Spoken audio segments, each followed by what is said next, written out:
নমস্কার, রম্য গল্পমালায় সকল শ্রোতা বন্ধুদের জানাই স্বাগত। আপনাদের সাথে আমি রম্য মাইতি।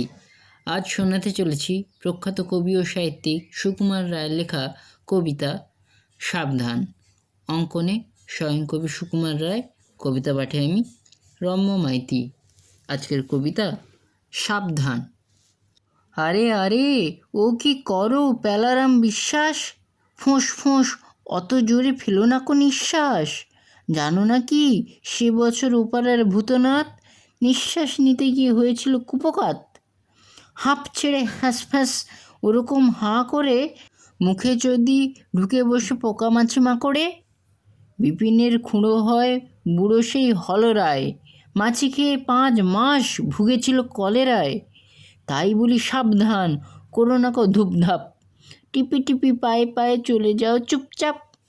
চেও না কো আগে বিছে, যেও না কো ডাইনি, সাবধানে বাঁচে লোকে এই লেখে আইনে। পড়েছ তো কথামালা, কে যেন সে কী করে, পথে যেতে পড়ে গেল পাতকোর ভিতরে। ভালো কথা, আর যেন সকালে কি দুপুরে নেও না কো কোনো দিন ঘোষেদের পুকুরে। এরকম মোটা দেহে কী যে হবে কোন দিন, কথাটাকে ভেবে দেখো কীরকম সঙ্গীন। চটো কেন হয় নয় কে বা জানে স্পষ্ট, যদি কিছু হয়ে পড়ে পাপে শেষে কষ্ট। মিছিমিছি ঘ্যান ঘ্যান কেন করো তক্ক, শিখেছ জ্যাঠামো খালি ইচড়েতে পক্ক। মানবে না কোনো কথা চলাফেরা আহারে, একদিন টের পাবে ঠেলা কয় কাহারে।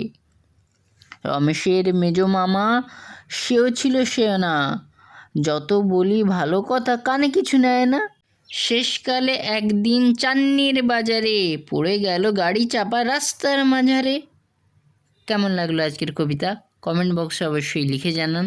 কবিতাটি ভালো লাগলে লাইক এবং শেয়ার করতে ভুলবেন না। পরবর্তীকালে আরও নিত্য নতুন নানা লেখকদের কবিতা শুনতে এখনই আমার চ্যানেলটি সাবস্ক্রাইব করে আমার পাশে থাকুন। ধন্যবাদ।